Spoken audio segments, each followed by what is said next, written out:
Hello, welcome to my home. If you're new here, my name's Karen, and if you're returning, I appreciate you so much. But either way, please let me know in the comments below. If you're watching, I would love to greet you, and I would love to know who's watching. This has been such a busy fall. We had an engagement. My son's engaged, so we had a little engagement party. Then my daughter turned 14 and we celebrated that. Then I was off to Florida for a week to visit my family. Now I'm back and I'm self-quarantining for a little bit here, which gives me an opportunity to get ready for 4 more family birthdays before Christmas, and then Thanksgiving. We have a grandbaby on the way, Christmas, and then we have the wedding on the 28th. And so I got up this morning finally with some energy that's going to give you tons of motivation because I've got a lot to get done. I'm getting my oven cleaned today, thanks to Glynis, who asked me to do that for her motivation, but she actually gave me the motivation because I've been procrastinating. I need to get those Halloween decorations down so that we can start decorating for Christmas soon. And I have a big old messy house, and I have a soup recipe for you. It's a fall harvest soup that I know you're gonna love. It's easy to make substitutions. It's got stuff in it that's easy to find, and it is super delicious. So I hope you're ready for some motivation because I am ready to get some stuff done. Here's my dirty stove in all of its glory. Look at that mess. I had tried using the whole baking soda and vinegar thing on my stove the last time I cleaned it, and I really felt like I made more of a mess than I even cleaned. It leaked into the door and everything. So this time I'm using chemicals. This is something a friend of mine got me on sale, and it's supposed to be fume-free, which I will say is a lie. I could definitely smell it, especially when I turned the oven on the next time, but it did do a really good job, and I opened up my kitchen window to help with that smell. So here I'm taking the lids out of the bottom drawer. This is supposed to be a warming drawer. I never use it for that. I use it to stow my lids. So I'm getting that out so that I can be cleaning that bottom drawer as well. Next, I'm getting the racks out of the oven just to get those out of the way so that I can spray the oven down good. And then I'm going to be putting them back in and spraying them as well. I'm going after all of the chunks and crumbs and charred pieces with my Dyson. I love this vacuum cleaner. This is the Dyson 11 Animal, and I use this thing on just about everything.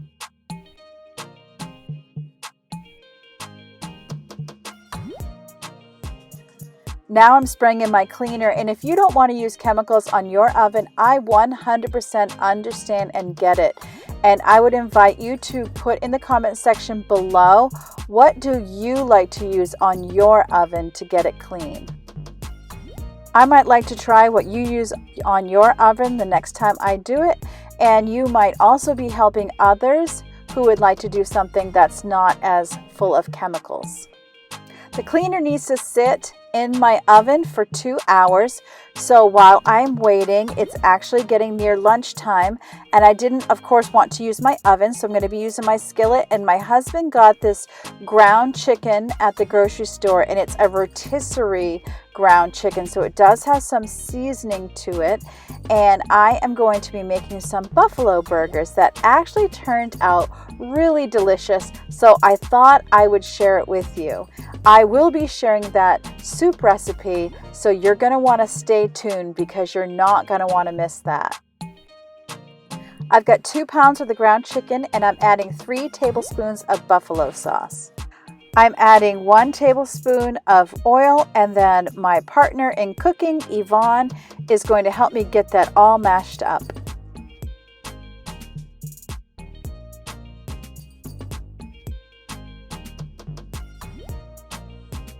I melted 3 tablespoons of butter in the microwave. Into that, I'm going to add 1 additional tablespoon of buffalo sauce.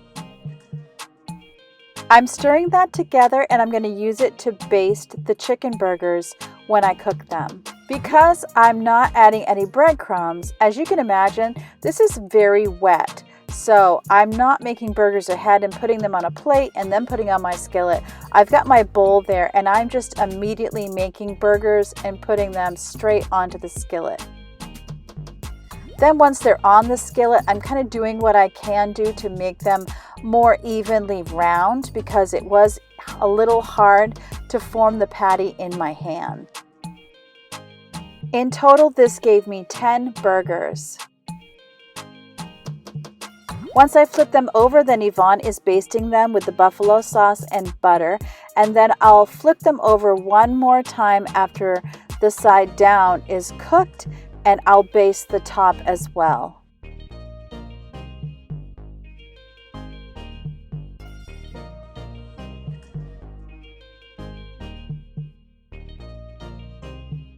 These were a huge hit in my family. They're so simple and basic, but they were really quite delicious, and I loved how easy they were.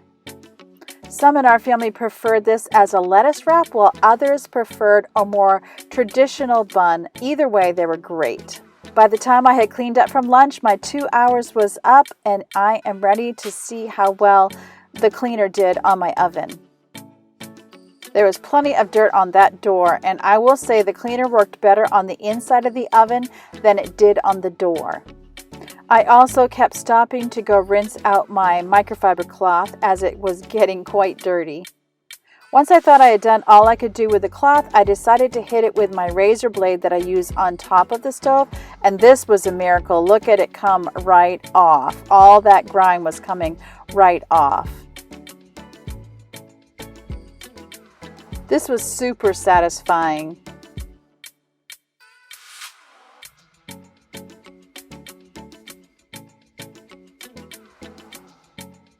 Then I decided I had nothing to lose, and I started using the razor blade on the door itself, and it also worked quite well on that too. If you have trouble with back pain or leg pain, I would really recommend getting a stool or something low that you can sit on while you're doing this, because this was very back-breaking. I was bent over for a good amount of time, and if you have back trouble like I do, that is just not a good thing. Originally, I started wiping down the rack while it was still in the oven, but I eventually realized that it would be better to take it out and do that in the sink. I would love it if you let me know in the comment section below, how often do you clean your oven? And again, look how easy the dirt is coming off the inside of the oven. It was not that easy on that door.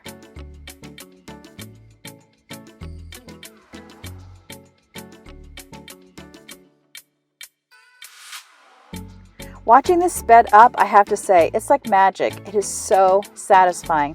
Now, I'm going to scrub the back wall there or wipe it down, but I end up getting my husband to work on that for me because it's just really hard for me to get in there. He actually had a hard time too, and I wanted to make sure I got all of that off because when you turn that oven on, it's all going to smoke. And now I'm getting the racks done in the sink, and those were coming clean very easily as well. When I was a kid, we never sprayed down the rack, and we used to use like SOS Brillo to get it clean, and it was super hard. This is so much easier, and I'm really not going for perfection. I'm just doing the best I can. This reminds me of what I'm working on in my own personal life, and what I'm hoping you'll join me in working on is just getting my house to a place for the holidays that I can relax knowing I did the best I can, not trying to impress anyone, but just trying to give us a really nice holiday. And for me, that does mean having my house as clean and tidy as possible and ready to do some baking. So I'm getting the oven clean so that I can use it to do some cooking for my family, and that's what it's really about. You know, the last thing we want for our daughters is to compare themselves to a model on the front of a magazine that has been airbrushed. And I would say the same is true for our homes. The last thing that we need as the keepers of the home is to be looking at a house in a magazine and trying to compare our home to that. Even if that home is someone's real home, it has been staged for a photo shoot. And it's a lot different to look at a staged home than a home where people actually live and cook and make messes. I can tell you, for doing YouTube for the last year, that even if I want dirt to show up on camera, it is really hard to position my camera and get the lighting in such a way that you can really see the dirt and grime. And speaking of dirt, there's my oven drawer. You can see where the gunk from the oven drip down, so I'm just getting that wiped out real quick. And now I can get my lids put back in there. And so together, I hope that you and I can motivate each other and work on some projects in our home that we want to get done, but just to make a promise to each other that we're going to be okay with what our best effort is without feeling like a failure or getting very anxious about it. Now, after I got the oven done, I'll be honest, I took a break, which you're not seeing on film here, but know that I did. And now I'm taking down my Halloween decorations. I was so excited to take these down. That yellow caution tape with the yellow house was way too convincing. You can see our pumpkins here, and I didn't take those down because we just put them out like yesterday. Yesterday was Halloween. So you can see how cute they are. We had so much fun. Our association where we live gives everyone a free pumpkin, and all you have to do is let them know how many you need. So each one of us got to decorate a pumpkin, and it was really a lot of fun. Some of us like to carve a pumpkin, and some of us like to paint a pumpkin.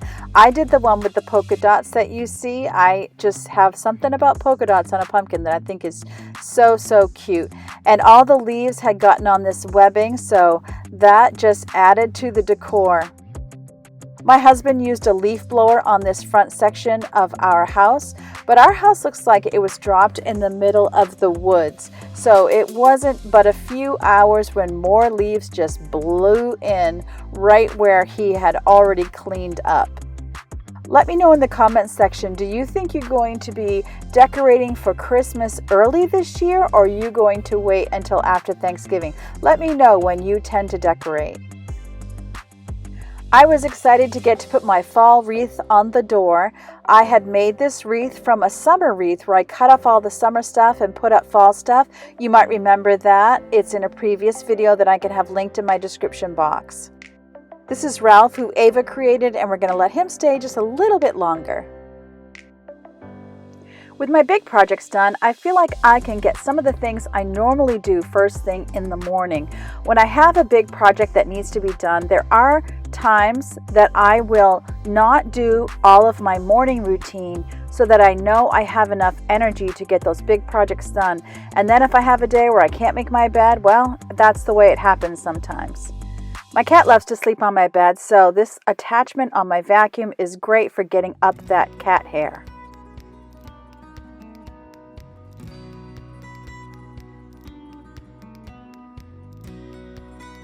We're at about mid-afternoon right now, so even though it's really late to get my bed made, it still does make me feel so much better when I can get it made, and then as I walk by my room throughout the day, the rest of the day, I'll see a nice pretty made bed, and that does make me feel very cheerful.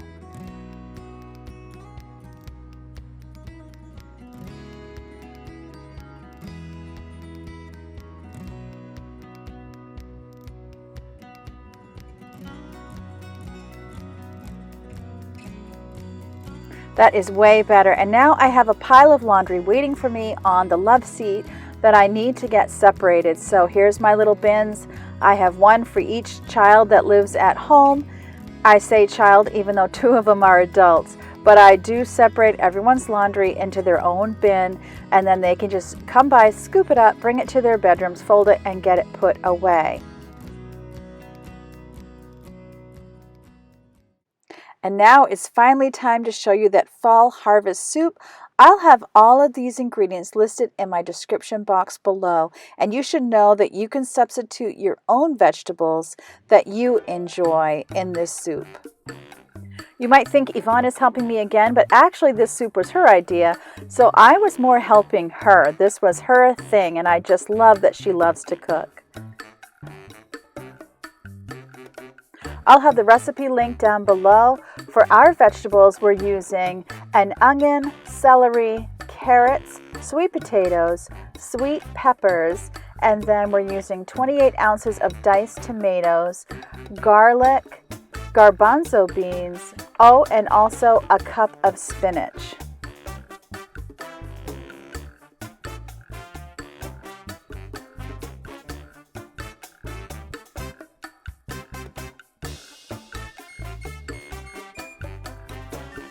I just love these Vidalia sweet onions.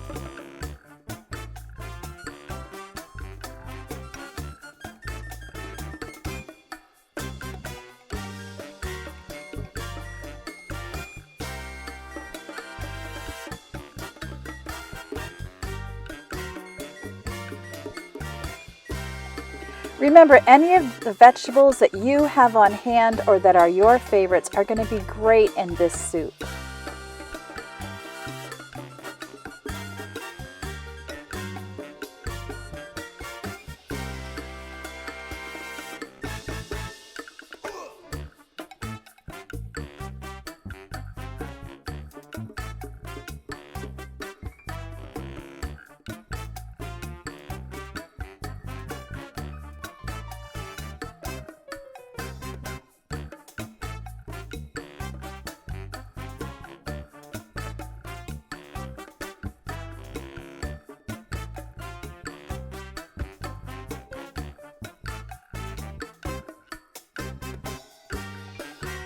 I love using avocado oil, but you can use whatever oil you prefer.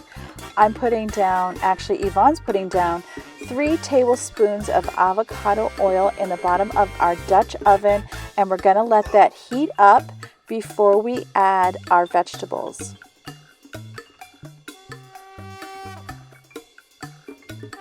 Once that's heated, I'm adding my medium onion as well as garlic. And I never measure my garlic, although I'll have it measured out in my description box below. I just dump. Once my onion is translucent, I'm adding all of our other vegetables. I'm giving them a good stir, and then I'm going to be cooking them over medium heat and letting them cook down a bit before I add any of my broth and spices. I'm checking them every few minutes and giving them a little bit of a stir.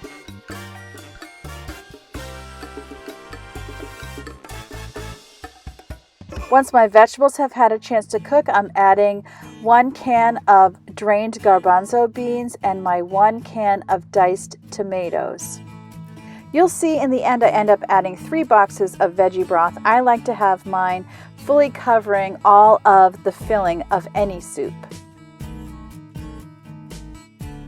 To that, I'll add 3 bay leaves, and then I'm going to add a half teaspoon of thyme and 1 teaspoon of Italian seasoning. Then I added a teaspoon of salt and a half teaspoon of pepper.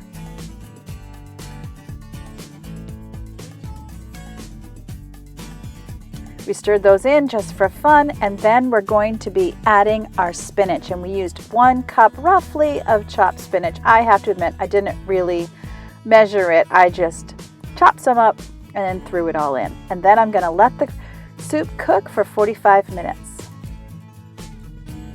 Here is our warm, comforting reward. And speaking of comfort food, I know a lot of people are concerned about empty store shelves and stocking up for the winter, so I'm going to leave my food storage video in the upper right corner. Go ahead and click on that and I'll see you there. Remember, as always, that God loves you and I love you too, and I can't wait to see you next time.